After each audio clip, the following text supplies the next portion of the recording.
로마서 8장은 결코 정죄함이 없다는 말씀으로 시작합니다. 그리고 결코 하나님의 사랑에서 끊을 수 없다는 말씀으로 마칩니다. 그리스도 예수 안에 있는 자에게는 결코 정죄함이 없다. 그리스도 예수 안에 있는 성도를 하나님의 사랑으로부터 결코 끊을 수 없다, 이렇게 말씀합니다. 로마서 8장 1절을 우리 같이 읽습니다. 그러므로 이제 그리스도 예수 안에 있는 자에게는 결코 정죄함이 없나니, 여기 정죄라는 단어 카타크리마라는 단어인데요, 법률 용어입니다. 유죄 판결로 번역할 수 있습니다. 그래서 결코 정죄함이 없다는 말씀은 결코 유죄 판결이 없다. 그리스도 예수 안에 있는 자에게는 결코 정죄함이 없다는 말씀은 그리스도 예수 안에 있는 자에게는 결코 유죄 판결이 없다는 말씀입니다. 사실이 그러합니다. 이유가 무엇입니까? 에베소서 1장 7절을 같이 읽습니다. 우리는 그리스도 안에서 그의 은혜의 풍성함을 따라 그의 피로 말미암아 속량 곧 죄사함을 받았느니라. 속량이라 함은 몸값을 지불하고 노예를 해방시켜 양민으로, 자유인으로 만들어주는 것을 말합니다. 예수님께서 십자가에 달려 피값으로 우리를 속량하셔서 죄와 사망의 법에 매여 있던 우리를 풀어 하나님 백성 삼아 주셨습니다. 그래서 우리에게는 무엇이 없어요? 유죄 판결이 없습니다. 이사야 53장 5절도 같이 읽습니다. 그가 찔림은 우리의 허물 때문이요 그가 상함은 우리의 죄악 때문이라. 그가 징계를 받음으로 우리는 평화를 누리고 그가 채찍에 맞음으로 우리는 나음을 받았도다. 예수님의 보혈이 우리를 씻어 이미 새로운 피조물 되게 하셨습니다. 그래서 예수님 안에 있는 성도에게는 결코 유죄 판결이 내려지지 않습니다. 로마서 8장은 성경 전체의 요약입니다. 구약 성경에 왜 그렇게 많은 피의 제사법이 필요했나요? 이스라엘 백성들이 애굽에서 나올 때 사망의 권세를 이길 수 있는 길은 하나밖에 없었어요. 어린 양의 피가 있어야 했습니다. 예수님은 유월절 어린 양으로 이 세상에 오셔서 유월절 어린 양으로 유월절에 십자가에 달려 죽으심으로 우리의 죄를 단번에 대속하시고 우리를 속량하셨습니다. 그래서 우리에게는 유죄 판결이 내려지지 않습니다. 여러분, 로마서 8장은 말씀해요. 예수님이 왜 그 힘든 십자가 고난을 지고 가시며 끝까지 침묵하셨을까요? 예수님께서 왜 그 고난의 십자가를 끝까지 다 짊어지셔야만 했을까요? 구약의 율법 제사법에 지성소에 들어가려면 반드시 피가 있어야 돼요. 대속죄일의 대제사장이 반드시 피를 가지고 지성소에 들어갈 수 있어요. 예수님께서 십자가에 보혈의 피 흘려 우리의 죄를 대속하시고 다 이루었다 하실 때에 지성소로 가는 길이 열렸습니다. 예수님께서 십자가 고난을 다 이겨내신 이유는 무엇입니까? 로마서 8장은 우리에게 가르쳐줘요. 우리가 하나님 법정에 설 때에 우리에게 유죄 판결이 내려지지 않도록 예수님은 십자가 고난을 끝까지 인내하며 다 감당해 주셨습니다. 로마서 8장의 마지막 말씀 38절과 39절 같이 읽습니다.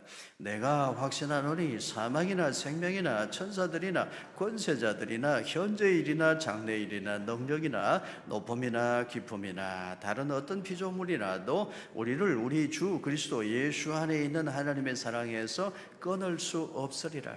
여기 끊을 수 없으리라, 분리시킬 수 없다는 뜻입니다. 우테 코리사이라는 말인데요, 분리시킬 수 없다는 뜻이에요. 그 어떤 것도 예수 그리스도 안에 있는 성도를 하나님의 사랑으로부터 분리시킬 수 없다. 그런 말씀입니다. 높음이나 깊음이나 다른 어떤 피조물이라도 제 아무리 높은 권세자들이라도 예수님 안에 있는 성도를 하나님의 사랑에서부터 분리시킬 수는 없습니다. 그래서 우리의 구원은 확실하고 견고합니다. 그렇게 하나님은 합력하여 선을 이루시는 분입니다. 성도의 견인에 대하여 말씀드립니다. 성도의 견인, 구들견, 참을 인자입니다. 끌견, 끌 인자가 아니고 구들견, 참을 인자를 씁니다. 고장난 차 끝까지 끌고 가는 게 아니고요. 성도의 견인은 하나님이 끝까지 인내하시며 참아주시며 끝까지 붙들어 주시는 은혜입니다. 요한계시록 마지막 장에 주님께서 말씀하시기를 나는 알파와 오메가다. 처음과 나중이고 시작과 마침이라 하셨어요. 우리 예수님은 누구십니까? 시작하신 일을 끝까지 완성하시는 분이십니다. 우리 주님이 구원하시기로 택한 자는 끝까지 손잡아 구원을 완성시켜 주십니다. 그 성도의 견인의 은혜가 우리 구원의 보증입니다. 우리 구원받은 성도도 끝까지 믿음으로 인내하며 주님의 손을 잡죠. 그러나 사람은 약해요. 우리는 때로 주님의 손 놓을 때도 있어요. 그러나 주님의 손은 우리를 끝까지 붙들고 계셔요. 인내하면서 참아주시면서. 이게 성도의 견인이에요. 우리는 약해서 때로는 세상의 견눈질 하느라 주님 손 못 잡을 때도 있다고요. 주님의 손은 우리를 항상 붙들고 있어. 그래서 우리의 구원이 확실해요. 우리 구원의 보증은 끝까지 우리를 참아 인내하시며 붙들어 주시는 주님의 사랑에 있습니다. 인생의 마지막에 보면 거의 모든 사람들이 몸을 움직이지 못해요. 의식은 살아있는데 몸을 움직이지 못하고 말도 못합니다. 인생의 마지막에 우리가 기력이 없어서 주님의 손 붙잡지 못해도 우리 인생의 마지막 모습이 초라하고 형편없어도 인생의 마지막에 우리가 입술을 열어 주님을 찬양하지 못해도 인생의 마지막에 우리가 신앙 고백을 분명하게 드리지 못해도 주님의 손을 우리를 항상 인내하며 붙들어 주셔요. 그 성도의 견인의 은혜로 우리의 구원은 확실하게 이루어지고 완성됩니다. 그것이 모든 것이 합력하여 선을 이루시는 하나님의 은혜입니다. 여러분, 우리가 잘나서 구원받은 것 아니고 우리가 잘나서 천국 가는 거 아니에요. 주님이 우리를 끝까지 참아주시고 우리가 세상 사람 비슷하게 살아갈 때도 주님은 우리를 끝까지 참아주셔. 예배 시간에 가끔씩 졸아도 주님은 참아주셔. 끝까지 참아주셔. 그 주님의 은혜로 우리의 구원은 완성이 돼요. 성도의 견인입니다. 그 주님의 사랑이 우리 구원의 보증이고 확정인데, 사랑하는 성도 여러분, 이제 우리도 주님 손 꼭 잡고 세상에서 좀 핍박받고 환난받고 어려움당하고 힘든 일이 있어도 우리도 인내하면서 흔들리지 않는 믿음으로 하나님의 기쁨 되어드릴 수 있기를 축복합니다. 로마서 8장 34절과 35절 같이 읽습니다. 누가 정죄하리요? 죽으실 뿐 아니라 다시 살아나신 이는 그리스도 예수시니 그는 하나님 우편에 계신 자요 우리를 위하여 간구하시는 자시니라.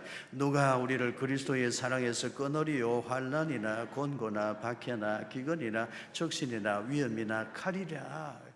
로마서 8장 37절도 같이 읽습니다. 그러나 이 모든 일에 우리를 사랑하시는 이로 말미암아 우리가 넉넉히 이기느니라. 때로는 내가 나 혼자인 것 같아요. 때로는 앞이 캄캄해요. 여기가 끝이구나. 이제 더는 전진할 수 없구나. 그런 생각이 들 때가 있습니다. 저도 목회하다가 그럴 때가 있었어요. 이 예배당 건축할 때 여기서 멈추나? 아니에요. 주님이 붙들고 계셔요. 고비고비를 넘어가게 하셔요. 이기게 하시는 분 누구세요? 주님이세요. 그 주님이 지금도 인내하시며 여러분의 손 붙들고 계신 줄로 믿습니다. 믿으시기를 바라요. 그 믿음으로 어떤 환난, 어떤 고난도 다 이겨내는 성도 되시기를 축복합니다. 로마서 8장 28절 같이 읽습니다. 우리가 알거니와 하나님을 사랑하는 자, 곧 그의 뜻대로 부르심을 입은 자들에게는 모든 것이 합력하여 선을 이루느니라. 모든 것이 서로 합력하여 하나가 된다는 말씀이에요. 선을 이룬다? 하나님의 선하신 뜻이 이루어진다는 말씀입니다. 하나님의 선하신 뜻은 뭘까요? 죄인을 불러 구원하시는 거예요. 모든 것이 합력하여 하나님의 선하신 뜻이 이루어집니다. 이 말씀의 참된 의미는 하나님의 부르심을 받은 성도들이 이 땅에서 환난당하고 고난당하고 때로는 흔들리고 때로는 넘어지고 그렇지만 하나님이 사랑하사 택하시고 불러주신 성도는 하나님이 끝까지 인내하시며 참아주시며 붙들어 주시기에 구원이 완성된다는 뜻입니다. 구속사적인 의미입니다. 동시에 이 말씀은 끝까지 붙들어 구원하시는 하나님께서 택한 백성이 이 세상 사는 날 동안에도 모든 것이 합력하여 그에게 유익이 되도록 도와주신다는 위로의 말씀, 소망의 말씀입니다. 이번 주간에 이 말씀 암송하십시오. 우리가 알거니와 하나님을 사랑하는 자, 곧 그의 뜻대로 부르심을 입은 자들에게는 다 같이 모든 것이 합력하여 선을 이루느니라. 로마서 8장 28절 말씀, 이번 주간에 암송하세요. 그래서 여러분의 삶 속에 정말 모든 것이 합력하여 선이 되어지는 은혜가 날마다 임하게 되기를 주님의 이름으로 축복합니다. 탈무드에 나오는 유명한 이야기입니다. 라비 아키바가 여행을 떠나요. 먼 길 여행 떠나야 되니까 짐을 실어 날라줄 나귀가 필요해요. 나귀를 준비했어요. 아침에 꼬끼하고 깨워줄 닭이 필요하다. 닭을 한 마리 준비했어요. 그리고 가장 중요한 율법 토라를 준비했는데 밤에도 이 토라를 읽으려면 등불이 필요하다. 등불을 준비했어요. 여행을 떠났습니다. 하룻밤만 재워주세요. 아무도 안 재워줘요. 그래서 어느 큰 나무 밑에 가서 등불을 밝혀 토라를 읽고 있는데 갑자기 바람이 불어서 등불이 꺼져요. 어디서 큰 짐승이 나타나더니 나귀를 그냥 몰고 가버려요. 또 다른 짐승이 나타나더니 닭도 그냥 몰고 가버려요. 갑자기 와 비명소리가 들려요. 무서워요. 밤을 뜬 눈으로 보내고 아침이 될 때까지 벌벌 떨며 지냈는데 어찌하여 이런 일이 일어나나요? 불평하면서 한밤을 지냈는데 아침에 날이 밝고 나서 보니까 지난밤에 산적대가 내려와서 마을 사람들을 죽이고 마을을 약탈해 간 거예요. 이 라비가 생각해 봅니다. 나귀가 없어진 것 슬픈 일이나 나귀가 놀라서 산적대가 왔을 때 놀라서 잉 했더라면 나도 잡혀서 지난밤에 죽었을 거다. 닭이 짐승에게 물려간 것도 슬픈 일이나 산적대가 지나갈 때 이 닭이 놀라서 꼬끼요 했더라면 나 새벽에 죽었을 것이다. 등불이 꺼져버린 거 참 이상한 일이긴 하나 등불이 밝게 켜져 있었다면 나의 위치가 노출되어서 내가 죽었을 것이다. 그렇게 생각해 보니까 결국은 그 이해 안 되고 기분 나쁘고 속상했던 일들이 다 나를 살리기 위한 것이었다. 그걸 깨닫고 하나님 앞에 더 감사했다는 이야기가 탈무드에 나와 있어요. 성도 여러분, 여러분도 이해되지 않는 일들, 갑자기 어렵고 힘든 일 생길 때에 잠잠하세요. 불평하지 말고 기도하고 기대하세요. 이 고난의 끝에 하나님이 예비해 놓으신 은혜는 무엇일까 생각하세요. 그래서 여러분, 고난의 날에도 환난의 날에도 합력하여 선이 되게 하시는 하나님을 믿으시고 불평부터 하지 마세요. 불평하면 또 다른 불평거리가 생겨요. 힘들 때 여러분 감사하세요. 감사하면 또 다른 감사거리가 생겨요. 힘들고 어려울 때, 지금 어렵고 힘든 분들이 많이 계시죠. 힘들 때일수록 뭐 해야 된다고요? 합력하여 선이 되게 하시는 하나님을 믿는 믿음으로 감사해야 돼요. 여러분의 삶 속에 진실로 합력하여 선이 되게 하시는 하나님의 은혜가 충만하게 되기를 축복합니다. 지금 육신의 질병으로 힘든 분들이 있어요. 합력하여 선이 되게 하시는 하나님께서 이번에 그 질병을 고침으로 평생 더 건강하게 살아가는 전와 위복의 은혜를 주시기를 축원합니다. 사업이 어려운 분들이 있어요. 이번에 이 어려움을 잘 이겨내고 그래서 여러분의 사업이 더 견고해지는 은혜가 있기를, 합력하여 선이 되는 축복이 여러분의 사업장에 임하게 되기를 예수님 이름으로 축원합니다. 인간관계가 힘든 분들이 있어요. 이번에 잘 풀어내어서 이후로는 나를 미워하는 사람 없고 나도 미워하는 사람 없고 모든 사람 서로 아끼고 사랑하면서 살아가는 인간관계로 여러분의 모든 대인관계가 회복되어질 수 있기를 주님 이름으로 축원합니다. 애굽에서 종살이 하던 이스라엘 백성들 하나님께 부르짖었어요. 하나님 못 살겠어요. 하나님께서 모세를 세워서 애굽에서 나오게 하셨어요. 힘들게 애굽에서 나왔는데 홍해 바다가 가로막고 있어요. 이럴 수가 있습니까? 원망하며 불평했어요. 그런데 지나고 보니까 그 홍해를 이스라엘 백성들은 마른 땅으로 건너 하나님 살아계심을 경험하게 되었고, 그 홍해의 애국 군대는 한 번에 수장당해서 문제가 해결됐어요. 그걸 잘하면 어떻게 했을까요? 애국 군대가 계속 쫓아오면서 이스라엘 백성들을 죽이게 했으면 그 광야길 걷지를 못해요. 약속의 땅으로 못 가는 거예요. 지나고 보니까 문제의 장소인 줄 알았는데 거기가 문제 해결의 장소더라는 거예요. 여러분에게도 그런 은혜가 있게 되기를 축복합니다. 지금 사업이 어려운 분들,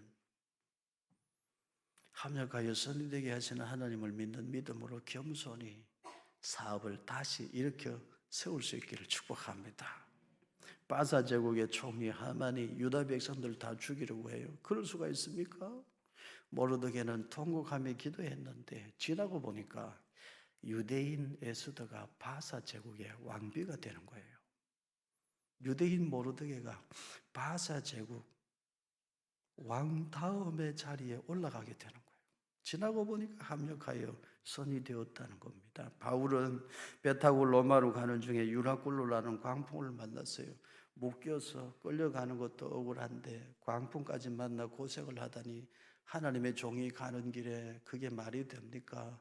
예, 지나고 보니까 끌려가던 사람 바울이 끌고 가는 사람으로 위치가 바뀌고요.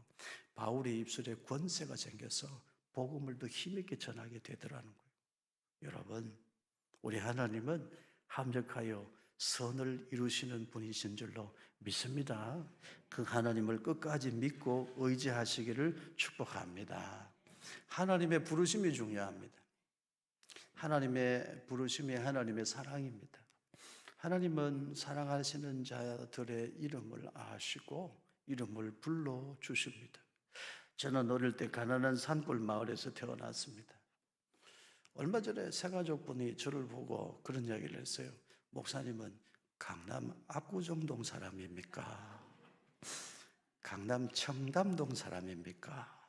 제가 대답했어요. 저는 시골 산골짜기 사람입니다. 하나님 저를 이렇게 만들어주셔서 감사해요. 여러분 어때 보시기에 제가 좀 괜찮아 보여요?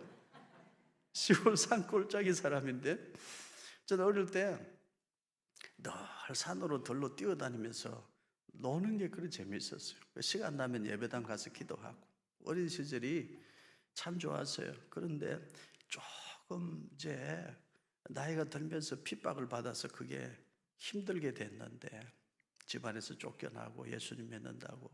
그런데 지나고 보니까 그거에 오늘 저를 만드는 일에 합력하여 선이 되었던 것을 지금도 기억해요. 고난에는 뜻이 다 있습니다. 하나님은 합력하여 선이 되게 하시는 분이에요. 저는 어릴 때 산에서 들에서 뛰어놀다가 학교에 갔는데 깜짝 놀랐어요. 다른 친구들은 한글을 알아. 자기 이름을 막 쓸 줄 알아요. 나는 아무것도 몰랐는데. 그래서 당황을 했죠.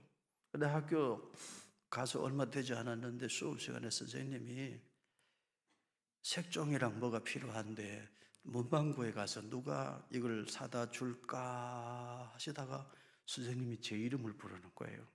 종용이가 갔다 와라. 얼마나 기쁘고 좋았는지 몰라요. 어깨에 힘을 주고 일어나서 선생님이 주신 돈 받아들고 문방구로 뛰어갔는데 제 기억에는 그때 100m 속도가 아마 11초대를 끊었을 거예요. 얼마나 기분이 좋은지. 그날 이후로 저는 학교 가는 게 즐겁고 행복했어요. 한글을 하루 만에 다 떼버렸어요. 그래가지고 학교 가는 게 행복하더라고요. 즐겁더라고요. 여러분, 학교 선생님이 내 이름을 알고 불러줘도 감격이 있잖아요. 여러분의 이름을 누가 불러주시느냐? 우주 만물을 지으신 창조주 하나님이 여러분의 이름을 아시고 여러분의 이름을 불러 여러분 하나님 자녀, 하나님 백성 삼으신 줄로 믿습니다. 그러면 감사해야죠. 감격이 있어야죠. 조금 세상에서 어렵다고 죽겠다 그런 말 하면 안 돼요. 하나님이 내 이름을 불러주셨는데요. 하나님의 부르심에 하나님의 사랑이 있습니다. 우리는 죄인이라 스스로 하나님을 못 찾습니다. 그래서 하나님이 우리를 불러주셔야 됩니다. 그래서 우리의 구원은 하나님의 불러주심에서부터 시작됩니다. 구원의 서정, 시작은 무엇입니까? 소명이에요. 하나님의 부르심, 여기서부터 우리 구원이 시작됩니다. 그런데 소명은 외적 소명과 내적 소명으로 구분됩니다. 외적 소명이 뭐냐? 복음으로 초청하시는 부르심이에요. 같이 교회 갑시다. 여기 하나님 말씀이 있는데 읽어보시겠습니까? 외적 소명이에요. 대체로 전도를 통해서 외적 소명 부르심을 받아요.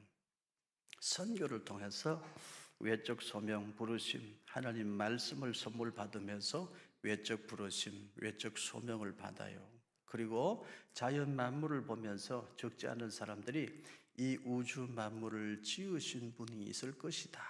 막연하게나마 하나님을 생각하게 되죠. 그것이 외적 소명인데 그 외적 소명만 가지고는 구원을 못 받아요. 외적 소명을 받은 자들에게 성령님이 역사하셔서 복음을 들을 때에 성령님의 감동하심으로 예수님을 주님으로 믿게 되고 고백하게 되고 시인하게 되고 영접하게 되어 거듭나게 되는 것이 내적 부르심이에요. 그래서 효력이 있는 부르심, 유효소명이라고 말하기도 합니다. 내적 소명은 개별적으로 성령의 거듭나게 하시는 은혜가 동반됩니다. 내적 소명을 통해서 중생, 회심, 신앙, 칭의, 수양, 성화, 견인, 영화로 이어져요. 시간적 순서라기보다는 논리적 순서인데 우리의 구원이 그렇게 완성돼요. 하나님은 그렇게 모든 것이 합력하여 우리를 구원하시는 하나님이십니다. 소명은 하나님의 은혜 속으로 부르심이에요. 칭의는 우리를 의롭다 하여 하나님의 은혜 속으로 받아들이심이에요. 견인은 하나님의 은혜 속에 끝까지 머물게 하심이에요. 그래서 우리는 어떻게 해요? 영화, 우리 구원이 완전히 이루어집니다. 하나님은 그렇게 하나님의 뜻대로 부르심을 입은 자들에게는 모든 것이 합력하여 선이 되게 하시는 하나님이십니다. 대학을 졸업하고 직장에 들어가서 첫 월급을 받으면 청년들 중에 내 인생의 첫 열매입니다 해서 그 첫 월급 전부를 하나님께 드리는 경우가 간혹 있습니다. 그러나 직장 생활 잘 하다가 다른 직장으로 옮겨가서 새로운 직장에서 첫 월급을 받았는데 이것도 첫 열매라 하나님께 드리고 싶습니다 해서 옮겨간 직장에서 첫 월급을 하나님께 드리는 경우는 흔하지 않아요. 드물어요. 그런데 우리 교회에 그 헌금이 얼마 전에 제 손에 하나님 앞에 들어왔습니다. 너무 감사했죠. 직장 잘 다니다가 오랫동안 직장 잘 다니다가 더 좋은 직장으로 옮겨서 첫 월급을 받았는데 이것도 하나님 주신 첫 열매로 알아 하나님께 드리고 싶습니다. 제가 그 헌금 예물을 손에 받았던 순간 제 가슴이 뜨거워졌어요. 기도하면서 생각하는데 하나님이 이런 생각 주셨어요.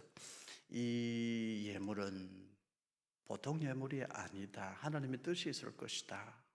이 예물은 귀하고 귀하게 써야 되겠다. 그래서 특별 선교 헌금 그렇게 적어서 우리 교회 헌금 금고함에 넣어뒀어요. 그런데 제가 이런 이야기를 듣게 됩니다. 지금 지구촌에 가장 가난한 나라는 아프리카에 있습니다. 수단, 말라위, 에티오피아, 탄자니아 이런 나라들이 제일 가난한데 그 사람들에게 희망과 소망이 될 수 있는 것은 복음의 빛밖에 없습니다. 빛으로 오신 예수님이 거기에 역사하셔야 됩니다. 그러면서 이런 이야기를 해요. 지금 지구촌에 가장 가난한 나라들이 아프리카에 있는데 가장 힘들고 비참한 사람들이 누구냐? 그 땅에 있는 부모 없이 살아가는 여자아이들이래요.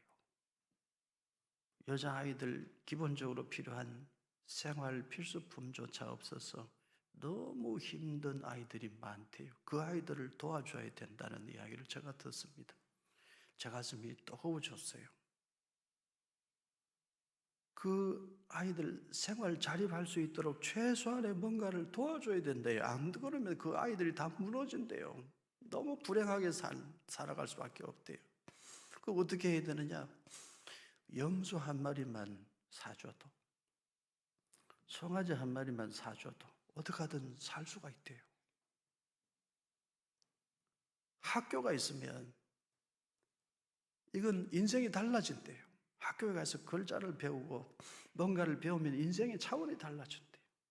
그보다 더 중요한 건 예배당이 있어야 되겠죠. 교회가 있어야 되겠죠. 그리고 그 아프리카 한 지역의 한 마을에 학교를 세워주고 예배당을 세워주고 그리고 신학교를 세워서 그곳에 교회가 계속 건강하게 성장하고 유지되고 부흥하게 만들어주면 그게 아프리카를 살리는 최고의 프로젝트래요.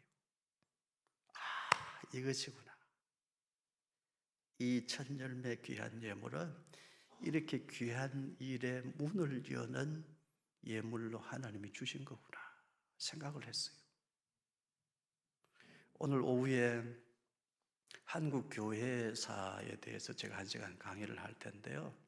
1866년에 토마스 선교사가 우리나라의 대동강변에 들어와서 성경책 쪽복음 던져주고 거기서 순교하고 피 흘려 죽잖아요.